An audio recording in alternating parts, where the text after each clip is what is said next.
أفلح من صلى على محمد وآل محمد. اللهم صل على محمد وآل محمد. Bismillah ar-Rahman ar-Rahim. Assalamu alaikum, everyone.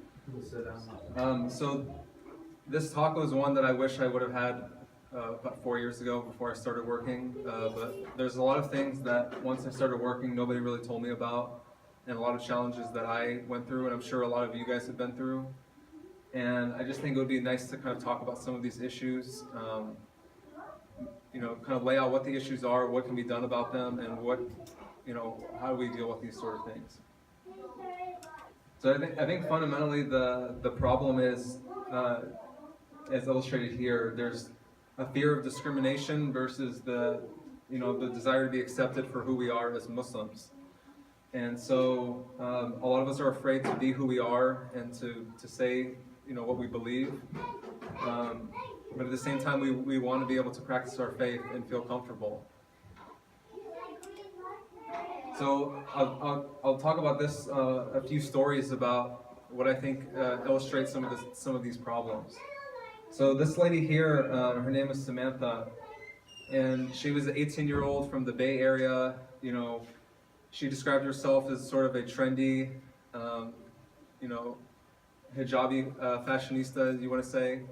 Wears skinny jeans, wears imported hijabs, tries to match everything up. So she wants to work at Abercrombie & Fitch, the prominent fashion store for a lot of the malls.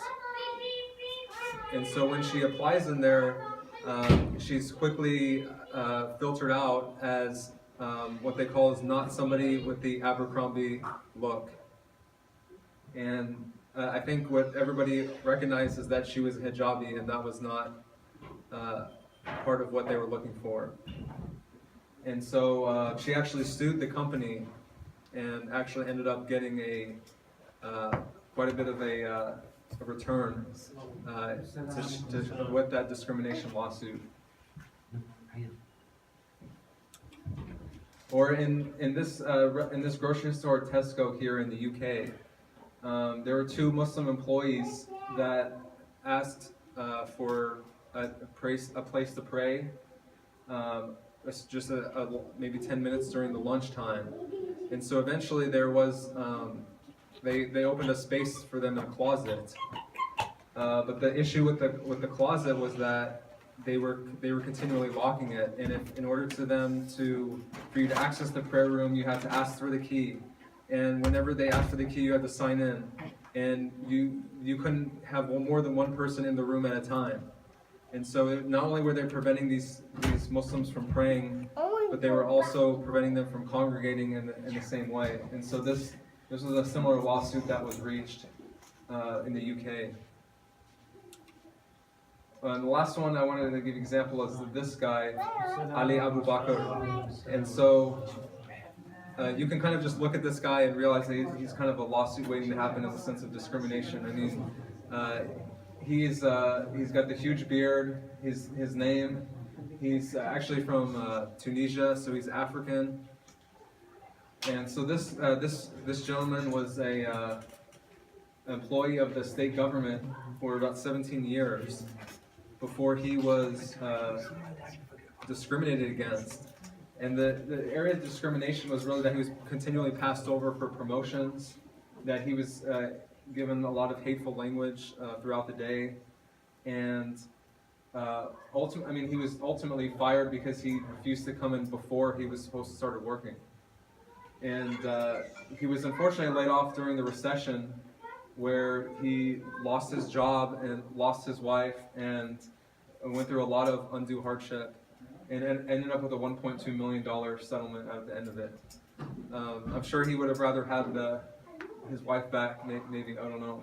But these are just an example of some of the discrimination kind of things that have happened in the last 10 years with Muslims. So is discrimination real? Is this something we're perceiving, or is this a reality? Well, since 9/11, there's been a 250% increase in religious-based discrimination charges involving Muslims. And a lot of these tend to be in the workplace, And Muslims constitute about 2% of the workforce, but about 25% of the discrimination claims. So, I mean, that's very disproportionate. And probably the most highest victims are the hijabis, 69% of whom say they face discrimination, compared to 29% of those who do not. And another study showed that about 2% of Muslim applicants with the same qualification as the Christians are getting interviews compared to 17% from the Christians. So a 15% higher chance of getting that interview with the same qualifications in those Republican type states. So the discrimination oftentimes can be upfront, it can be within the job, it can occur at all different intervals. And I wanted to highlight a little bit of the some of the numbers about education and income. I know some of this is cut off here, but this is the general public here. These are native-born Muslims, meaning second generation, and then the foreign-born first generation. Now there are a few differences between those two. And so one notable thing is that actually this is contrary to what I thought would have been the case, but the foreign-born Muslims tend to actually have a better education percentage than the native-born. And I think a lot of that's because of the college programs that actually favor some of these immigrants to give them opportunities. And we're seeing, some of the Muslims are doing just as well as some of the, non-Muslim people, which I think we've seen. We've seen that Muslim people are doing well. But what's striking is that there's actually a huge disproportionate amount of the Muslims who are not doing well compared to the regular Americans. So there's a much higher percentage, about 9% more Muslims are making less than $30,000 a year, which is basically around the poverty line. And then the homeowner percentage is about 25% lower among Muslims than non-Muslims. So we're saying there is some extremities on the lower end that really are suffering quite a bit. And it also ties in with unemployment. Muslims are about 9% underemployed compared to their non-Muslim counterparts. And these were all from the Pew Research Foundation within the last 10 years. So I think fundamentally we have to kind of come back to the law and see what are the rights that we have as Muslims in the workforce. Because if we're not aware of these rights here, how are we ever going to stand up for ourselves in those ways? We just talked about those 3 examples about people who face discrimination and were able to at least change their situation because they were able to utilize these laws. So let's talk about each of these. So these are all under the Civil Rights Act, which was over 50 years ago. And it's really an act that a lot of Muslims need to be familiar with, particularly this Title VIII portion of it.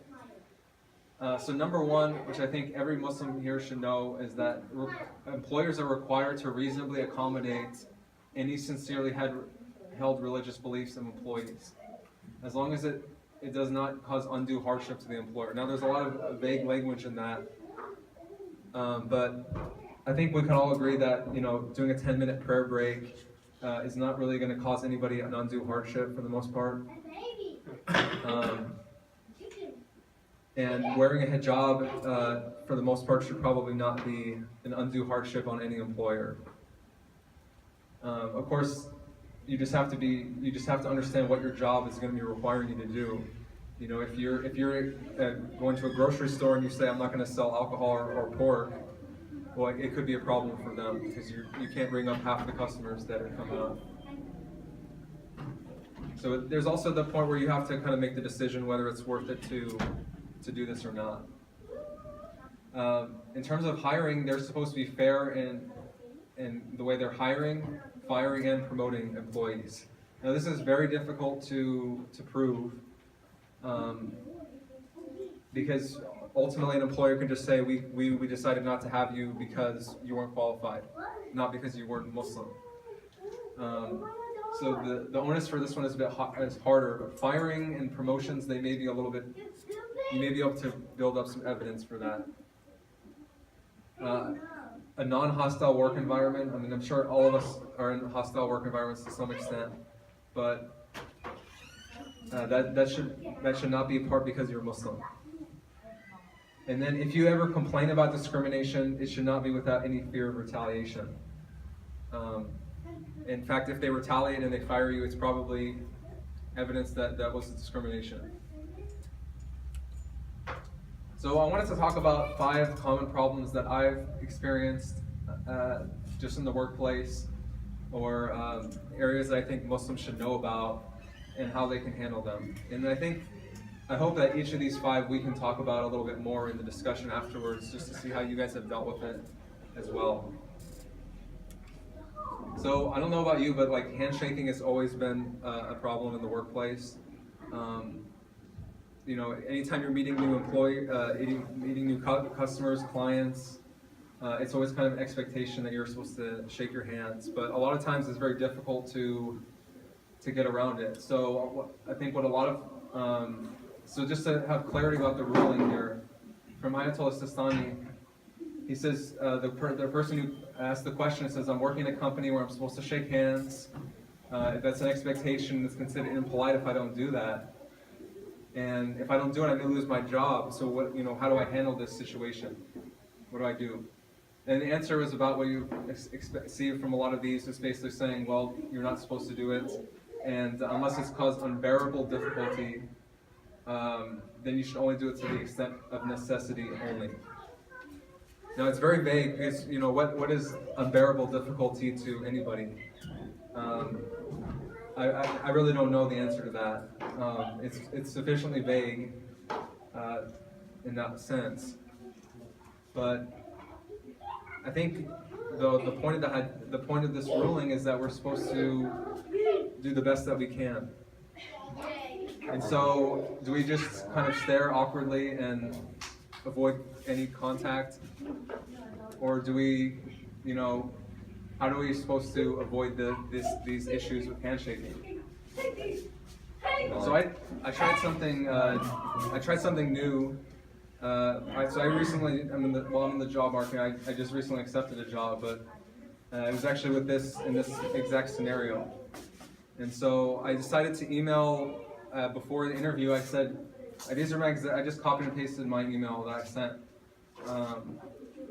I said, this is a small thing, but I wanted to let you know that, anyway, that me and my wife, because my wife came with me to the interview, we're practicing Muslims, so out of respect to the gender boundaries, we try and avoid physical contact with the opposite gender, including shaking hands and hugs. I say this because I sense you all are extraordinarily hospitable and would understand, but I don't want to offend anybody.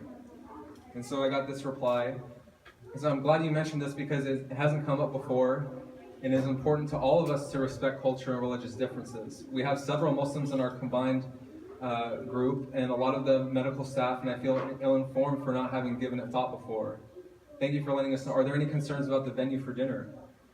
And when I came up to the interview, people were aware of that fact. They respected it.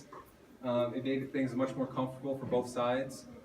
And ultimately, it had no impact on I got the job offer. So I had this experience with another group that I did this with, and it went great.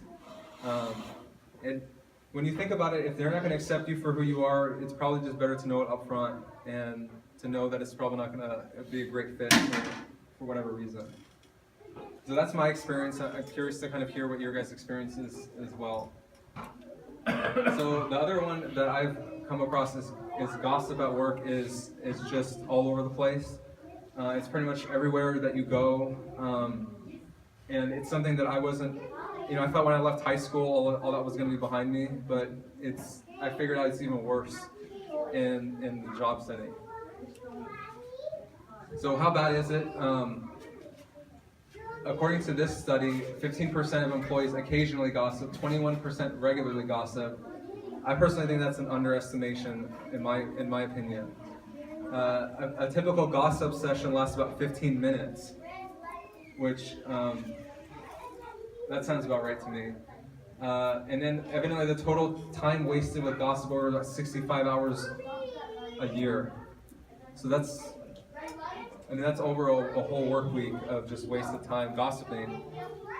And a lot of the time with gossip, it's about personality differences, things that really don't need to be talked about.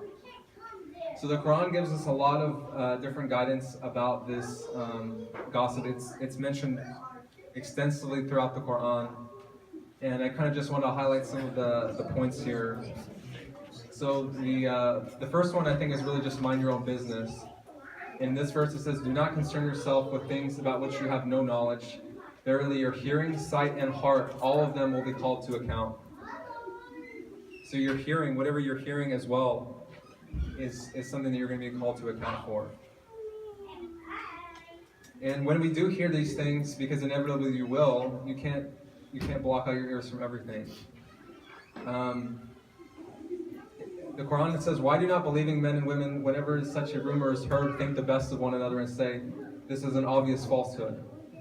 When you take it up with your tongues, uttering with your mouths something of which you have no knowledge, you deem it a light matter, whereas in the sight of God it is an awful thing." And when you're at work, you would hesitate to think that most people would think this is a bad thing. I mean, it's so common, but in God's sight, it's an awful thing, and it's something we're going to be held to account for.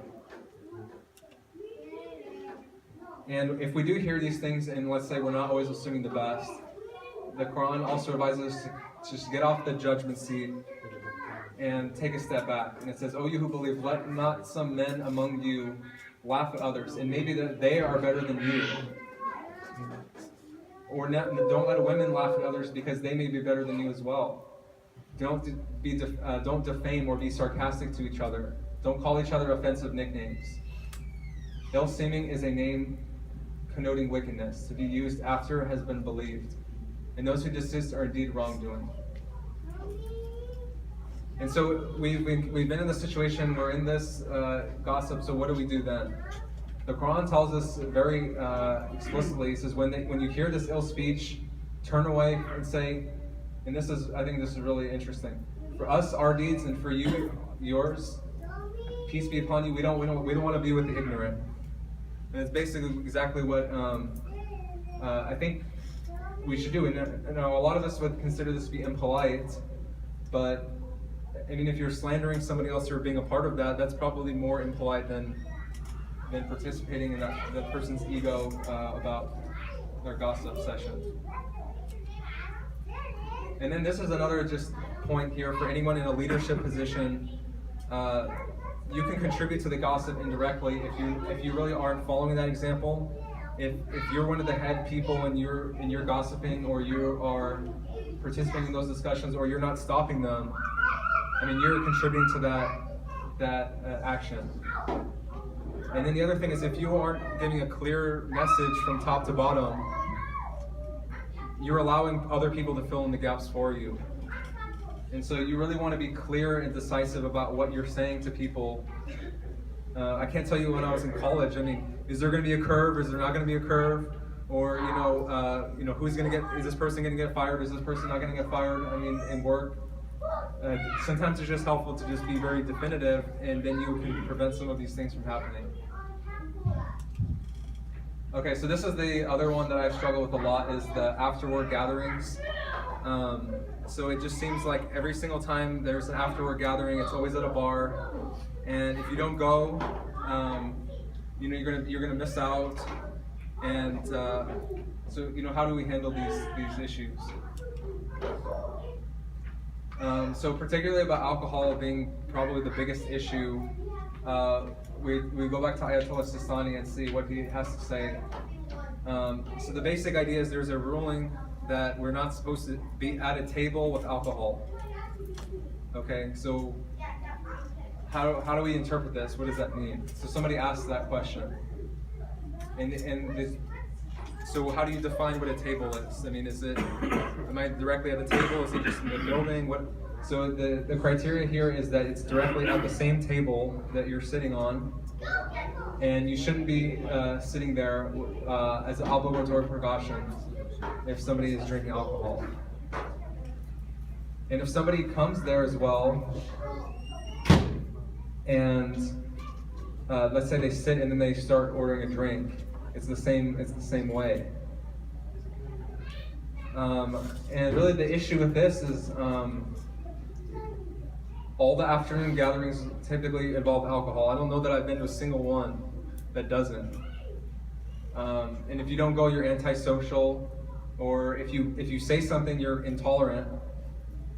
And obviously you kind of miss out too, because sometimes there's networking and information that you can get from those gatherings, and I think it can be helpful.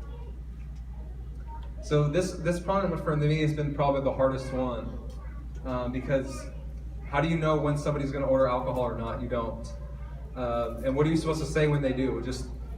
Are you supposed to just get up and walk out of the restaurant? I mean, it's a very difficult situation, and I don't know a great answer to this, other than sometimes just to avoid these gatherings if you know that it's going to be like that, or to sit next to people that you know are not going to drink. Some other alternatives that I came up with are, for colleagues that you think may understand understanding of this, to just tell them the situation. Some of them will understand. I think some people understand they don't like to be around alcohol in general, because there are people who are recovering alcoholics in society as well. But one other way to be inviting is just invite people over to your house. I mean, I doubt anybody's going to bring a bunch of alcohol to your house, and you can feed them and show them they're welcome and show that you're not antisocial. And maybe that can be a way of bridging that gap. So again, I'm curious to hear what you guys have to say about this after the discussion as well.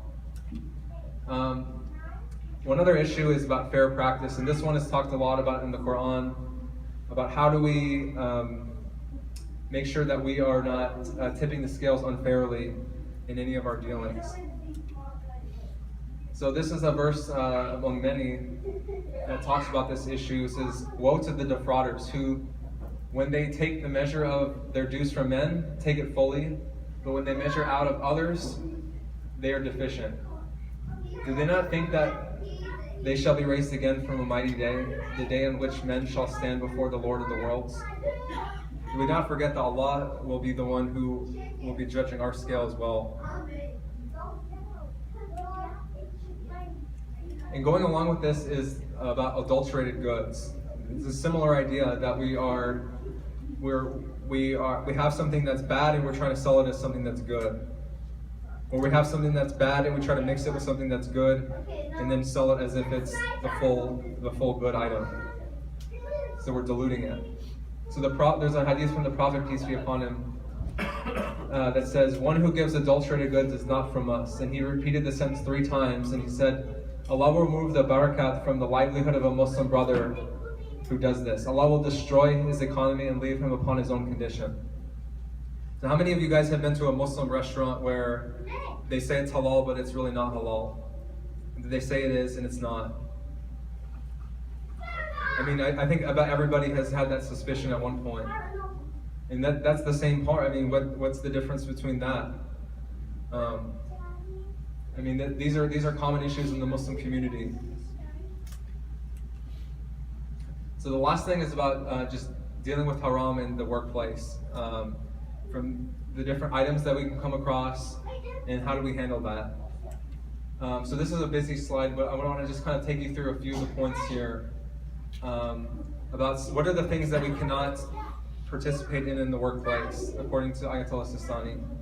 So we're not able to sell or purchase alcohol, pork, and then evidently non-hunting dogs and unslaughtered carcasses. Okay? I guess more commonly this would be in the grocery store setting or a restaurant setting where people would be put in these types of situations, and we're just not allowed to participate in them. And honestly, that's part of the job. If you claim under the Civil Rights Act that you can't do this, it's going to be hard for the employer to accommodate you in that way. It's recommended to not sell things that are najis. I guess the one thing that they talk about is like manures and fertilizers, since it is basically animal excrement. It's it's allowed, but it's technically, you want to avoid it if you can. You probably want to get to another business anyway. Usurped property, I think that's kind of an obvious one. Things that evidently are not considered to be usually merchandise, which the example was given like wild beasts, which I guess these are things that are not things that you really want to get involved with. Items that are utilized with haram acts only, so some sort of gambling item or device.